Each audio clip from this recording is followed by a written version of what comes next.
Soyons ensemble témoins de cette confrontation d'idées qui fait avancer la réflexion. Dans un pays de droit, là, une fois que la justice a tranché, tout le monde se soumet. Parce que si toi, aujourd'hui, si toi, tu contestes pour toi, là, pourquoi l'autre ne va pas contester pour lui? Bon, si Laurent Gbagbo dit que pour lui, là, c'est pas ça.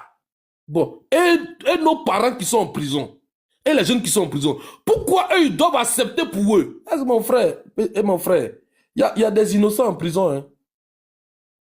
Est-ce que tu le sais? Il y a des innocents en prison. Même aux États-Unis, il y a un monsieur, il a fait 28 ans de prison. Il était condamné à vie. Mais après 28 ans, ils ont trouvé qu'il était innocent, ils l'ont libéré, ils l'ont dédommagé. Aux États-Unis, il est sorti vieux.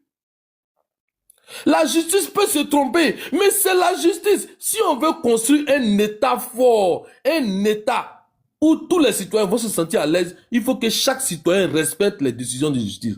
Mais si tu estimes qu'aujourd'hui, c'est le pouvoir en place qui manipule la justice, quel que soit les... Mais la justice, il y a tes frères là-bas, mon frère. À la justice, c'est pas seulement le RADP. Hein. À la justice, là, à la justice, dans la justice, là, il y a tous les bords politiques là-bas. Il y a toutes les ethnies de la justice. Donc tu veux dire que toute la justice est inféodée par le RADP. D'accord? Si c'est comme ça que ça fonctionne, il n'y a pas de souci. Mais donc si les juges ont décidé de se laisser corrompre, mais toi aussi en tant que citoyen, il faut dire j'accepte. Ils se sont laissés corrompre, il n'y a pas de souci. Je vais maintenant chercher un autre candidat. Celui-là même qui pourra me sortir de là. Et puis je vais le voter pour enlever. Donc c'est pour ça que la Côte d'Ivoire te donne aussi le droit de vote pour que tu puisses enlever celui qui est au pouvoir pour mettre celui que tu veux. C'est tout. C'est comme ça qu'un État fonctionne. Mais toi, tu ne peux pas dire que cette décision est injuste et moi, je vais obliger le juge à transformer sa décision. Mais si toi, tu le fais pour toi, là, et l'autre qu'ils ont condamné, lui aussi, il va faire pour lui aussi. Il y a un jeune, je vais chuter là-dessus, qui a 31 ans. Kwasi, le candidat des jeunes, Kwasi Kwala, il a 31 ans. Il dit qu'il veut être candidat à l'élection présidentielle. Pour être président en Côte d'Ivoire, c'est 35, il faut avoir 35 ans révolus. Mais moi, je pose la question aux jeunes, mais mon frère, tu as 31 ans, tu n'as même pas encore 35 ans. Il dit, si on peut trouver une solution pour que Laurent Gbagbo qui est condamné soit candidat, le président Alassane Ouattara va trouver une solution pour que moi aussi sois candidat. Tu as vu où la bêtise nous a poussé? Tu as vu comment on s'en va loin? Si la Côte d'Ivoire continue comme ça, mais le pays va s'embraser, mon frère. Il faut oublier ça. Une fois que la justice a tranché, nous tous, on doit dire Amen. Et puis on passe à autre chose. C'est tout ce que j'aimerais dire. Merci beaucoup. Alors, merci Lucas d'avoir éclairé. On va passer la parole à Fils du Noble. Fils du Noble, tu es là? Oui, je suis là. Ok, tu as 5 minutes, tu vas intervenir. Après, ça sera le tour de Kaza. Merci. Ok. Voilà. Bonsoir à tout le monde et merci de me donner la parole. Bonsoir Lucas, Flavio, Kaza, mon frère Beira, toujours, mon frère Dero, tout le monde. Alors, je pense que le débat, il est intéressant. Et moi, franchement, je suis pas le meilleur ami de Laurent Gbagbo. Tout le monde le sait. Et c'est vrai que lorsqu'il y a eu cette procédure-là, j'ai eu un peu de réserve par rapport à la procédure en question. Mais maintenant, lorsqu'on a une approche par rapport à une procédure, à partir du moment où la procédure ne viole pas la loi, on ne dira pas que la justice est manipulée. Comme le frère l'a dit tout à l'heure, une loi peut être une loi, mais elle peut être injuste. C'est ça la nuance. L'apartheid, c'était une loi en Afrique du Sud, mais elle était injuste. Mais c'était la loi. Donc, une loi peut être injuste, d'accord. Mais lorsque c'est appliqué par un juge, on ne dira pas que le juge est manipulé. J'étais d'accord avec Flavio tout à l'heure par rapport à ce qu'il a voulu et avoir comme réserve par rapport à la procédure. Je suis d'accord. On peut parler de moralement. Est-ce que. Bon, la justice s'en fout de ça. Les faits, ce sont les faits. Elles sont jugées selon la loi. Mais là où il y a aussi un petit problème, c'est que dans la procédure, Laurent Gbagbo lui-même, il a ouvert une brèche pour qu'on puisse le chicoter. Parce que lorsqu'il y a eu la procédure et qu'il a été condamné par contumace, mais Laurent Gbagbo a envoyé un avocat pour aller faire appel de la première décision. à partir de ce moment-là, lui-même là, il a entériné la procédure parce qu'il a envoyé un avocat pour faire appel de la première décision. Et la justice a accepté, à reprogrammer, à donner une autre date pour un deuxième procès. On est tous d'accord. Et dans ce deuxième procès, Laurent Gbagbo ne s'est pas présenté, comme on sait tous où il est. Son avocat non plus ne s'est pas représenté. Donc voilà pourquoi il a été condamné par itératif défaut, c'est-à-dire que c'est susceptible il n'y a plus de recours. C'est applicable. Donc, je pense que si Laurent Gbagbo avait laissé la procédure comme ça, telle qu'elle était depuis le début, on pouvait toujours essayer de dire oui, on savait où il était, nanani, nanana. Mais il a envoyé un avocat pour faire appel de la première décision. Ça veut dire qu'il était informé. Et en plus, à ce que je sache, l'information judiciaire était déjà ouverte depuis qu'il était à Korogo. C'est pas quand il était à la CPI. Ça aussi, il faut tenir compte de ça. Donc moi, franchement, pour la procédure de savoir où il est, j'ai un peu de réserve parce que je me dis, oui, on savait qu'il était à la CPI. Mais à partir du moment, comme Lucas l'a dit, il n'y a aucune loi qui oblige le juge à envoyer quelqu'un pour aller te signifier quelque chose de l'extérieur. On ne dira pas que la justice a été manipulée. Parce que lorsqu'on parle de manipulation de la justice, il faut que la justice prenne une décision qui est contraire à la loi. À partir de ce moment-là, on parle de justice manipulée. Mais à partir du moment où on n'a pas tout ça, les éléments qui sont là, le juge a tranché en fonction de la loi, en fonction du code pénal. On ne peut pas parler de manipulation de la justice. Et c'est ce que Lucas a dit. La loi, c'est la loi, elle est dure, mais c'est la loi. Parce que si toi, tu contestes aujourd'hui, mais pourquoi quelqu'un d'autre va accepter il va accepter la décision d'un juge? C'est ça. Selon moi, effectivement, même moi, j'avais un peu de réserve, parce que je me disais, oui, c'est vrai, j'aime pas sa tête, mais quand même, on savait où il était, nanani, nanana. Mais son avocat a fait appel de la première décision. Il a fait appel. Et le jugement a été reprogrammé. Gbagbo s'est pas représenté. En ce moment-là, c'est lui-même qui a scellé son sort, je pense. Voilà ce que j'ai à dire. Maintenant, parlant de morale, je ne suis pas sûr que si on parle de morale, il faut mettre Laurent Gbagbo à côté. Parce que quelqu'un qui allait prendre des déchets toxiques, venir jeter sur sa population, il va pas parler de morale avec quelqu'un qui a perdu les élections et qui a refusé de quitter. Et à travers ça, on a eu plus de 3000 morts. On va pas parler de morale à côté de cette personne-là. Donc moi, je pense que on parlera pas de morale. Parce que la morale, Laurent Gbagbo, il n'en a rien à foutre. Il n'aime personne. Il a un ego surdimensionné. La vie tourne autour de sa propre personne. La preuve, depuis qu'il est quitté à la CPI, il n'a jamais demandé pardon. Il demande pardon à personne. Il dit toujours qui a gagné les élections. Donc je vais chuter par là pour dire à Laurent Gbagbo lui-même et puis à tous ses partisans qu'il y a une justice terrestre, mais aussi une justice divine. Je pense que Dieu a voulu qu'il ait longue vie pour voir comment on gère un pays, pour voir comment la Côte d'Ivoire se développe et pour voir comment quand on est bon envers son peuple, Dieu facilite la gérance d'un pouvoir. Donc voilà, moi je vais m'arrêter là pour dire, il a envoyé un avocat pour contester la première décision. À partir de ce moment-là, si le juge, il a agi en fonction de la loi, on parlera pas de manipulation de la justice. Voilà, je m'arrête là, merci. Ok, merci beaucoup, fils du Noble. Voilà, est-ce qu'il y a des motions pour lui, pour ceux qui sont sur le panel? S'il n'y a pas de motion, on va passer rapidement à l'intervention de Kaza. J'ai une motion pour lui. Il y a une motion, alors fais ta motion. Fils du Noble, tu acceptes la motion? Oui, pas de souci, pas de souci. Ok, donc Cam, fais ta motion, motion et puis voilà. Merci. Fils du Noble, je voulais te poser une question, même si j'ai déjà la réponse dans ma tête.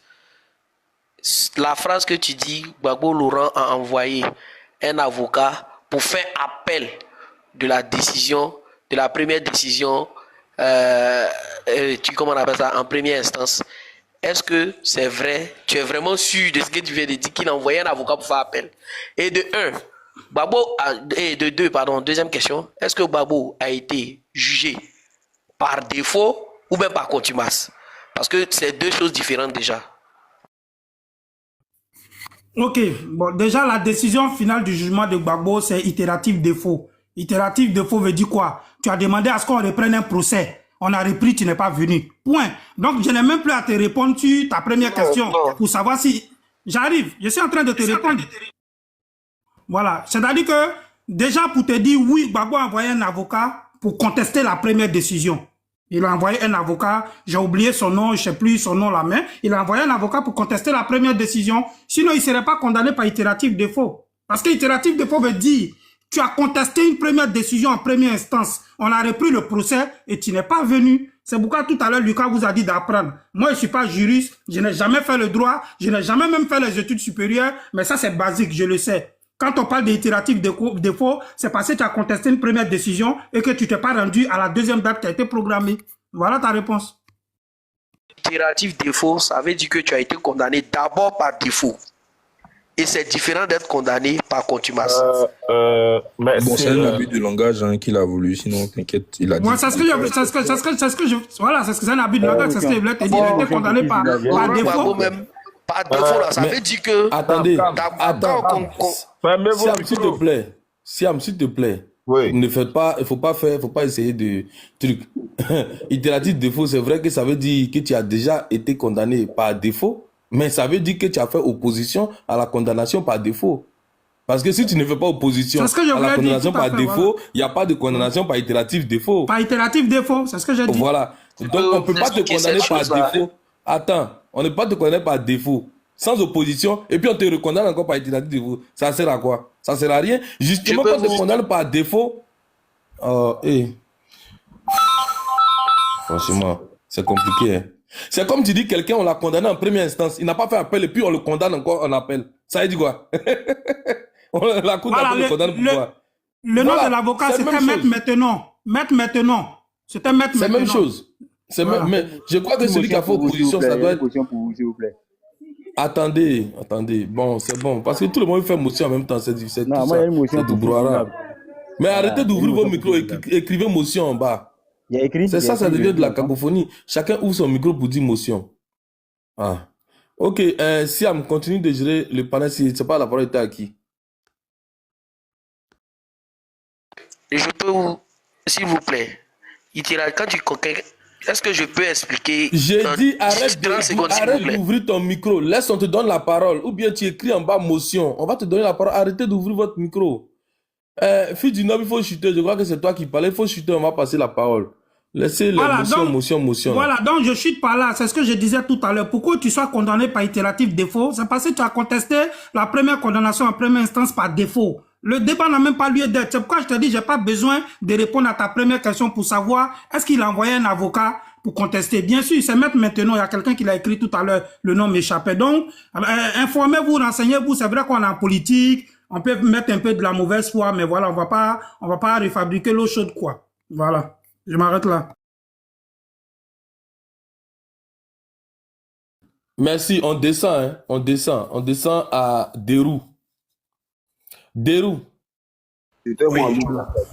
Vas-y. Après Derou, c'est toi. Comme Siam n'est pas là. Après Derou, c'est toi. Après toi, c'est le Mac. Après Mac, c'est Priva. Donc, Derou, vas-y pour tes 5 minutes ou 7 minutes, je ne sais plus. Vas-y. Ok. Tout à l'heure, on était lancé sur un truc là et. 5 minutes, Lucas. Malheureusement, j'ai eu un de mes salariés là qui a eu un problème. Bref, j'ai fini et je suis arrivé à la maison tranquillement. Alors, qu'est-ce que j'allais dire? Mais on va revenir encore sur les mêmes choses. Mais je vais profiter, avant de commencer mes propos, par répondre à Fils du Noble. Par rapport à tous les défauts, mais s'il vous plaît, ça fait depuis 2011 vous êtes au pouvoir, les déchets toxiques qui sont venus en Côte d'Ivoire là. Vous avez fait un procès pour situer les responsabilités. Voilà. Il y a eu des détournements sur Ouattara. Ouattara n'est pas un voleur. Donc, Gbagbo n'est pas allé chez Pouvo Kuala pour envoyer en Côte d'Ivoire. Il y avait un ministre en charge du Pouvo Kuala. On sait de quel parti politique il était. Celui qui gérait le ministère. Et puis le Pouvo Kuala est rentré. Donc, on ne va pas refaire comme tu l'as dit l'eau chaude. Mais quand vous finissez vos interventions là, arrêtez de traverser l'histoire. S'il vous plaît. Alors, pour revenir sur le problème de la BCAO, comme Silvio l'a dit, mais Lucas, dans tes propos là, tu dis tout et son contraire en même temps. Pourquoi le monsieur, il a contesté la première décision de défaut? C'est parce que dans la première condamnation, on dit c'est pas où il était. Raison pour laquelle il a dit non, vous savez où je suis. Donc, pourquoi vous savez où je suis là? J'allais me chercher là où je suis. Mais tu me parles tout à l'heure dans tes propos, quand je rentrais, j'ai écouté. Tu dis, il n'y a pas de... on ne peut pas envoyer un huissier pour aller chercher quelqu'un à la haie ou quelqu'un Gbagbo et que ça n'existe pas. Mais si on est un État sérieux, comme on le dit, et qu'on a vraiment l'envie de connaître la vérité de qui a pris l'argent à la BCAO, mais on crée les conditions, on crée la procédure, il y a une coopération judiciaire qui existe. Donc, il y a une coopération judiciaire qui existe. Si la Côte d'Ivoire envoie Gbagbo à la haie, c'est pas la coopération judiciaire qui existe. Vous avez pas tout d'abord envoyé une coopération judiciaire pour dire que lui, là, il a son procès ici. Pourquoi est-ce qu'on veut le prendre 1 mois, 2 mois, on va faire son procès et puis on va vous le ramener. Et puis ils ont dit qu'on ne voulait pas. Les gars, soyons sérieux. Soyons sérieux. Moi, j'aime pas personnaliser le problème de Gbagbo parce que je me dis, il y a un moment donné, les gens du pouvoir, ils disent qu'ils ont subi des maltraitances. Ils disent qu'ils revendiquent qu'ils ont été spoliés à un moment donné dans leur vie. Mais vous ne venez pas pour recréer les mêmes choses ou pour spolier le leader de tout un peuple, de toute une partie d'un peuple. Non. Voilà. Non, on ne le fait pas. Le monsieur, il a quitté à la haie, il est revenu. Ok, il est revenu. Vous lui donnez une condamnation. Une fois, Lucas, dans tes propos, tu dis, la justice, quand on donne la condamnation, on te donne une condamnation en fonction de ce qui te fait mal. Mais ce jour-là, j'ai rigolé à m'étouffer. Mais ça, c'est quelle justice, ça? Donc, toi, le juge, tu as donné une condamnation à quelqu'un, on donne la condamnation à Gbagbo, il est inéligible, parce que on sait que s'il n'est pas candidat là, ça va lui faire tellement mal que si on dit n'est pas candidat, ça va, c'est la meilleure des condamnations. Mais moi, il n'y a pas encore. C'est quel coup de droit qui le dit? Le même droit qu'on fait en Côte d'Ivoire, c'est le même droit qu'on fait en France. Le droit, il est universel. Voilà. Donc, une condamnation là, elle est régie par des tests. Tu as commis tel acte, on te donne la condamnation qui va avec. De l'intervalle de temps à l'intervalle de temps. Et dans cet intervalle-là, maintenant la clémence du juge, si tu dois prendre une peine de 10 à 100 ans, le juge dit bon, au lieu de faire 10 à 100 ans, moi je donne 20 ans. Ça, c'est le choix du juge. Mais ça reste toujours dans l'intervalle ouvert. Donc, il n'y a pas de condamnation qui vient parce que toi, tu es milliardaire, on te condamne pour vol, alors tes milliards là, on t'a dit bon, tes milliards là, c'est à la banque, mais tu n'utilises pas. Ça, c'est du TikTok juriste. C'est du TikTok juriste. Et franchement, j'ai jamais entendu ça de ma vie et j'ai même pas entendu des verdicts pareils. Voilà. Alors pour finir, le monsieur, il est là, comme je l'ai dit une fois, et comme les gens de l'opposition le répètent, il a été condamné. Ceux avec qui il a été condamné, lui qui est le co-auteur, c'est lui qui est inéligible. Alors que ceux mêmes qui sont à la manœuvre même là, eux, ils jugent de leurs droits civiques. Franchement, arrêtons ça. Aujourd'hui, là, 2011, 2002 sont derrière nous. Allons sur un nouveau échiquier politique. Développons une politique saine.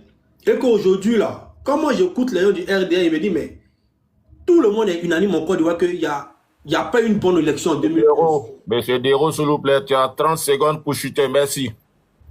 Il n'y a pas eu une bonne élection en 2011. Mais aujourd'hui, là, Ouattara dit peut être candidat. Gbagbo est de retour. Mais organisons une bonne élection. Le pays est dirigé, coordonné. Il y a CIA ici. Il y a tous les services secrets du monde qui sont là. Le pays est sécurisé. Mais ouvrons le jeu démocratique. Faisons une élection démocratique. Et au sorti de là, on va dire le gagnant est le gagnant et on passera à autre chose. Ok, merci. Oui, merci. Beaucoup de roues. Kaza, tu es là? Ouais, tu peux donner la parole à Lemac et puis après moi je vais prendre, comme il y a deux opposants qui viennent de parler là, ou bien si tu veux, moi je peux parler. Hein. Non, moi je te laisse continuer parce que je voulais demander à Lucas s'il avait, il pouvait répondre à Derou si il se sentait un peu chose. Dans le cas contraire, on va continuer, tu vas prendre la parole rapidement. Donc, ok.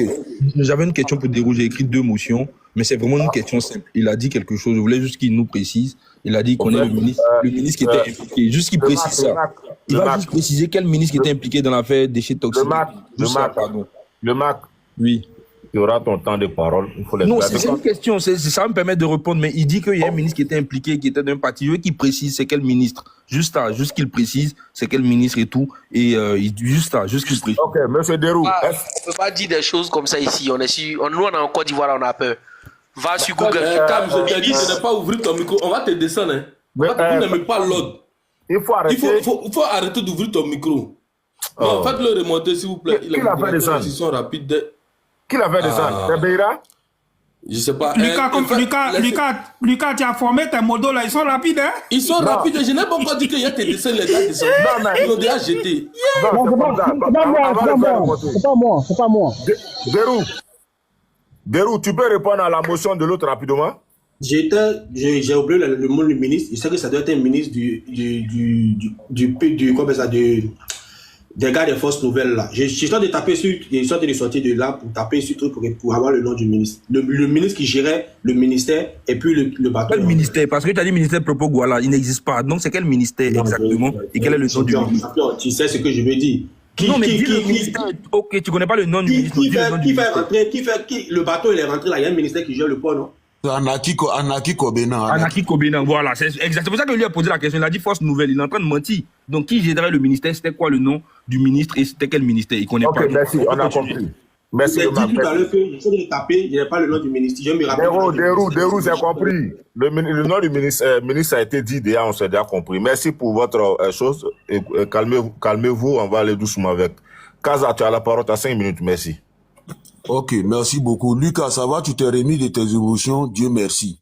Tu as repris la parole. Je suis en secrétaire là, je suis devenu 5 fois plus dangereux encore. Oui, ça c'est ce que tu crois. Kaza, s'il te plaît, tu me permets, je vais lire quelque chose rapidement. À tous ceux qui sont montés sur le panel, on vous demande pardon d'éviter d'ouvrir vos micros lorsque l'autre est en train de... qui a son tour de parole. Je vous demande pardon de l'éviter, ça énerve un peu. Ça fait perdre le fil conducteur de celui qui intervient. Voilà. Essayons de parler dans un climat un peu très simple et plus calme. Merci. En même temps, si je vais vous demander, les gars d'en bas, il faut tapoter, s'il vous plaît. Puis il faut partager le live, s'il vous plaît. Merci beaucoup. Alors, moi, il y a quelque chose que je n'arrive vraiment pas à comprendre. On dit la justice est peut-être, moi je dis bien peut-être, aux ordres. Les gens, ceux qui supportent le parti au pouvoir ou ceux qui sont avec le parti au pouvoir,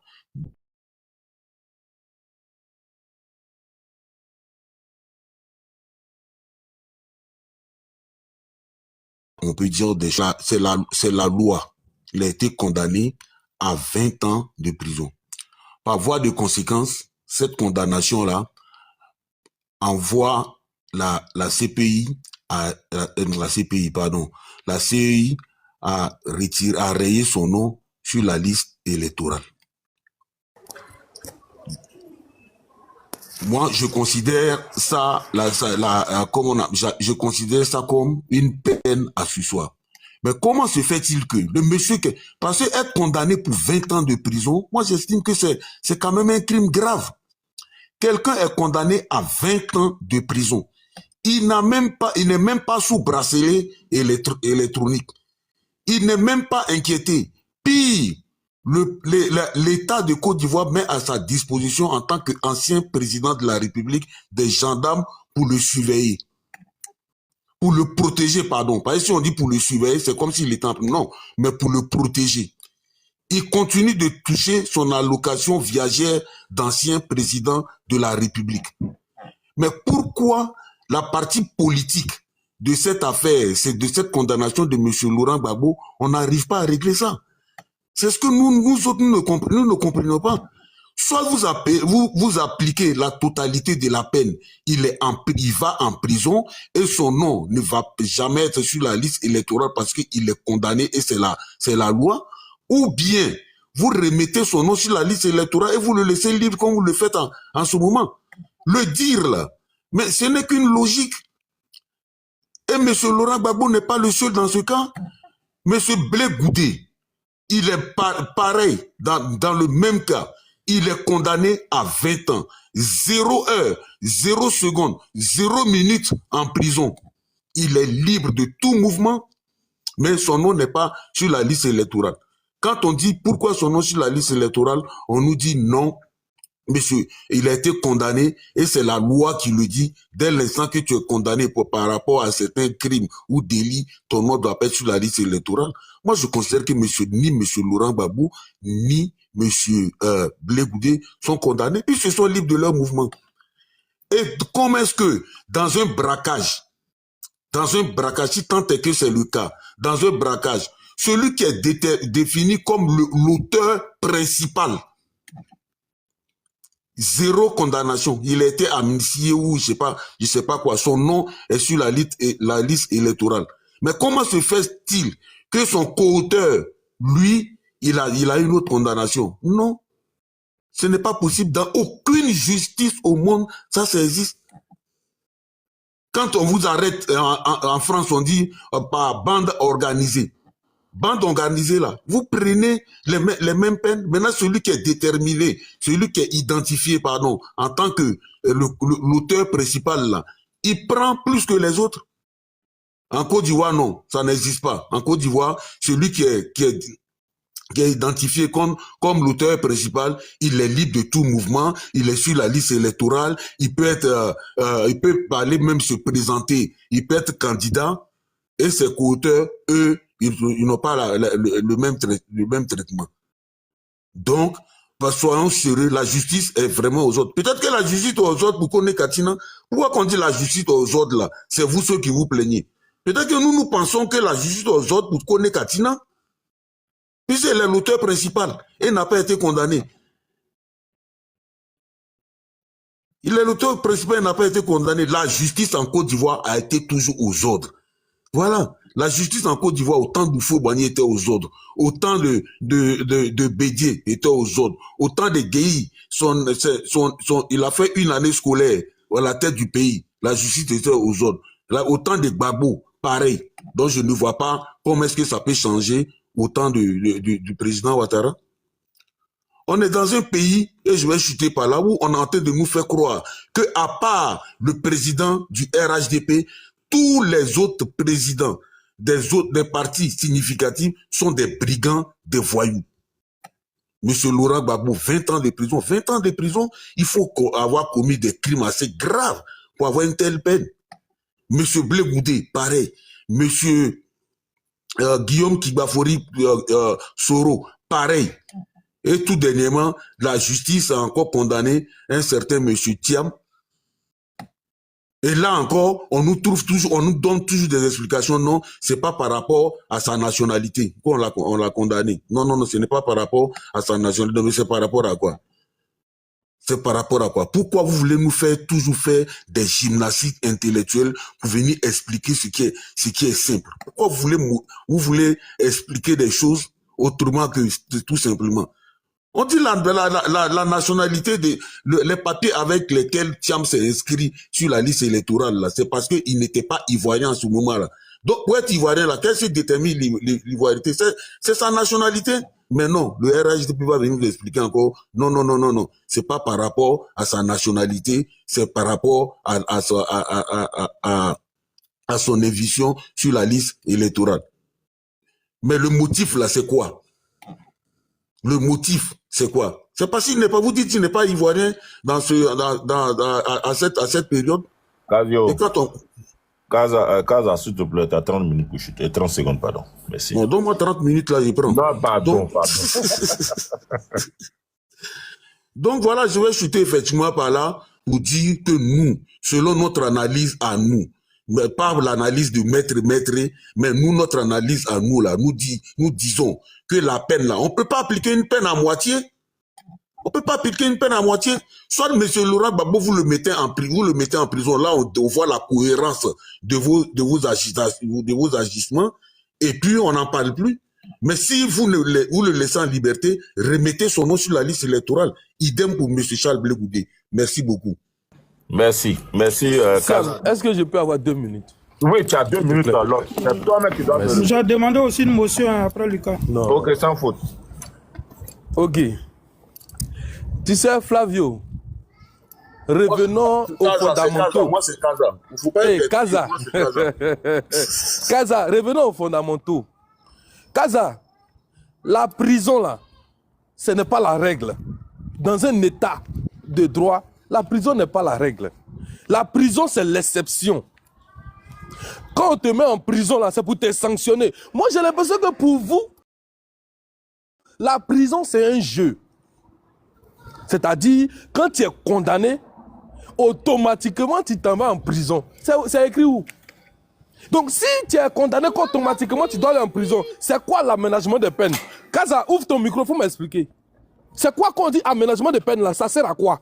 Oui, ça, l'aménagement de peine, je suis d'accord avec toi à 150%. Mais en France, même dans le droit français, peine a été aménagée. quand tu es condamné à moins de 2 ans de prison ou à 2 ans de prison, tu ne fais pas la prison. Mais pourquoi le juge qui te condamne à 2 ans de prison là? Pourquoi c'est encore les mêmes juges là qui disent que quand tu es condamné à 2 ans, tu ne fais pas la prison, on va aménager, tu vas faire 9 mois, tu vas faire 6 mois. Pourquoi si la prison c'est la règle là? Pourquoi quand on te condamne à 2 ans là, on te dit pas que forcément on va en prison? Mais arrêtez. Arrêtez, c'est quoi vous? Pourquoi vous voulez forcément inculquer le mensonge à nos jeunes? Tu es mon frère, je t'aime bien. Mais pourquoi vous voulez forcément, vous voulez insérer dans la tête de nos jeunes le mensonge? La prison, c'est l'exception. La justice, quand la justice te condamne là, c'est pour te sanctionner. Ça encore va bon. Moi, je pense que à partir d'aujourd'hui, on va appeler mon panel CP1. C'est mieux. On retourne tous au CP1, on s'en va apprendre les fondamentaux. Parce que j'estime qu'il y a certaines choses qu'on dit sur notre panel. Franchement, il faut qu'on réparte au CP1. Mais comment tu peux dire que pourquoi quelqu'un est condamné et il n'est pas en prison? Mais le mandat de dépôt, là, ça sert à quoi? Pourquoi maintenant on met un mandat? C'est qu'on devait annuler le mandat de dépôt. Mais si le mandat de dépôt existe, ça veut dire que même quand on te condamne, il faut qu'on te donne un mandat de dépôt. Et ce mandat de dépôt sera exécuté par l'exécutif. Pourquoi la justice a dit ça? Pourquoi ils ont fait? Mais attends, mais vous n'êtes pas intelligent? Mais les gens de droit là, mais c'est que vous n'êtes pas... Pourquoi vous dites qu'on condamne quelqu'un et puis vous dites qu'il y a le juge d'application des peines? Mais le juge d'application des peines, il applique quoi au juge? Pourquoi il existe? On doit le supprimer. Puisque tu as été condamné directement, c'est la prison. Pourquoi il y a le juge encore d'application des peines? Il applique quoi au juge? Supprimons-le. Moi, je comprends. Pourquoi vous voulez tronquer forcément les choses de la justice? Si vous ne connaissez pas, taisez-vous définitivement là-dessus. Parce que c'est de la propagande. C'est de la manipulation. Et cette manipulation ne passera pas. Quand je crie comme ça, mon jumeau est sorti. Cédez la place de mon jumeau rapidement. Parce que quand il entend que je parle comme ça, c'est qu'il sait que le chakra est remonté. La température, oh mighty God, Shiba bara, oh Shiba. Pardon, je peux te répondre. Faites monter mon jumeau. Je vais prêcher. Lucas. Je vais prêcher sur vous. Hein. Descendez Béra et calmez-vous. Je vais... Aujourd'hui, là, je vais prêcher. Quand j'ai fini de mettre l'onction sur vous, là, vous serez délivrés. Vous allez devenir RHDP. J'ai pas mon micro. Bon, Lucas, tu vois, c'est bien beau tout ce que tu racontes là. Donne-moi dans tes archives là, sors-moi une seule jurisprudence où quelqu'un a été condamné pour 20 ans et dans l'aménagement des peines là, il n'a pas fait 0 seconde, 0 minute, 0 heure en prison. Ça n'existe nulle part. Tu peux pas me sortir ça. J'ai dit bien 20 ans de prison. L'affaire Café Cacao. 20 ans de l'affaire Café Cacao. L'affaire Café Cacao, ils ont tous été condamnés. Ouais, l'affaire Café Cacao, les gens ne sont pas allés en prison. La femme non, ils ne sont pas allés en prison. C'est pas vrai. Ce n'est pas vrai. Je ne parle pas de Sou Gbagbo. Hein. Ils ont été condamnés sous Alassane Ouattara. Ils ont été condamnés à combien d'années? 20 ans. 20 ans de prison et ils ne sont pas allés en prison. 20 ans de prison. Et ils ne sont pas allés en prison. Ils sont pas allés en prison. Dis-moi, c'est qui a été condamné? Il faut parler de l'affaire Café Cacao, c'est vague, c'est qui? Tapé d'eau, la femme de... L'ancienne femme de Afin Guessin. L'ancienne femme d'Afin Guessin est partie en prison. Il faut aller vérifier tes informations. Elle est partie en prison sous Laurent Gbagbo. Ils n'étaient pas encore jugés. Quand tu expliques quelque chose, il faut écouter. Ils n'étaient pas encore jugés. Ils n'étaient pas jugés.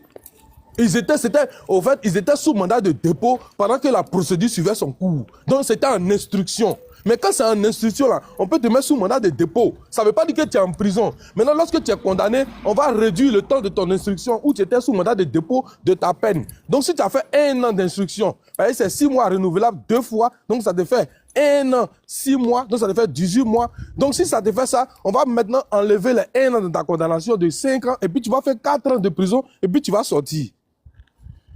Donc, ils n'ont pas fait la prison pour la condamnation. Ils étaient sous mandat de dépôt. Comment Jumeau est monté comme ça, il s'est inspiré. C'est bon? Ouais, c'est bon. Je pense que c'est bon. Je vais laisser la parole aux autres. Non. Il a encore une motion venant de Fils de Nob. Fils de Nob. Ah oui, c'est vrai, le fils de Nob a demandé. Voilà. Fils de Nob. Ok. Bonjour mon frère, comment tu vas? Ouais, ça va, doyen, et toi? Voilà. Tranquille. Alors moi, j'ai une motion à te faire. Tout dernièrement, on a vu que dans l'affaire Nicolas Sarkozy, il n'a pas fait de prison alors qu'il a épuisé toutes les voies de recours. Est-ce que lorsqu'il y a une condamnation, on est obligé de faire la prison lorsqu'on est condamné? Est-ce que c'est une obligation vis-à-vis de la loi d'aller en prison lorsqu'on est condamné? C'est la question. Non, je crois que Lucas l'a bien expliqué, hein. Mais moi j'ai dit, à partir du moment où quelqu'un est condamné à 20 ans, c'est quand même, on est tous d'accord ici que 20 ans de prison, ce n'est pas rien. Il y a des gens qui sont condamnés à 5 ans, et comme Lucas l'a bien expliqué, il y a le juge des applications, il y a l'aménagement des peines qui font que soit on va te mettre sous bracelet électronique, ou bien tu seras, on aménage la peine, tu ne vas pas forcément en prison. Je suis d'accord avec lui quand il dit que la prison c'est l'exception. Mais 20 ans de prison, c'est pour ça que j'ai demandé, est-ce qu'il y a un précédent que quelqu'un qui a été condamné pour 20 ans de prison, on fait un aménagement des peines pour qu'il soit libre. Pire encore, il est protégé par des militaires, payés par l'État de Côte d'Ivoire. Moi, c'est quelque chose qui me choque, c'est tout. Voilà, mais on a compris ça. Merci. Si. Donc, statut ni d'ancien ministre, ni d'ancien président. Gbagbo a tout ce statut-là. Et ça, c'est des droits qu'il a. Et c'est de ces droits-là qu'il bénéficie aujourd'hui. Et donc, il a eu aussi des négociations avant que tout ça là n'arrive. Donc, avant de discuter, il faut savoir de quoi on parle. Gbagbo est gracié. C'est pour ça qu'il n'est pas en prison. C'est pas pour autre chose. C'est parce qu'il est gracié qu'il n'est pas en prison. Et donc, pour revenir encore sur le sujet des gens qui s'étonnent de pourquoi Gbagbo a été, je veux dire, de comment le procès s'est passé, etc. Je pense que il n'y a pas eu de violation de droit. C'était, et je pense que le directeur de la CEI, donc on va dire le président de la CEI, l'avait bien expliqué, il y a eu signification. Et donc, quand on a dans des procès comme pour Gbagbo, là, donc des procès, je pense que les faits, là, il y avait eu de violation de droit. Il n'y a pas eu de violation de droit. Et moi, ce qui m'étonne, c'est le discours changeant du PDCI. Beaucoup de PDCI disaient, ouais, Gbagbo a été condamné, ça va, c'est la justice, etc. Aujourd'hui, ils sont en train de dire que c'est une injustice. Et aujourd'hui, ils veulent que c'était un candidat important aussi, le fils d'Abdoulaye Wade. C'est parce qu'il n'a pas participé, d'ailleurs, que les n'ont pas porté plainte. Mais il faut savoir que dans une note, dans un courrier, la BCEAO, quand les faits se sont passés là, je veux dire que dans les statuts même de la BCEAO, les locaux de la BCEAO sont inviolables par les pays membres. Partagez vos impressions dans les commentaires.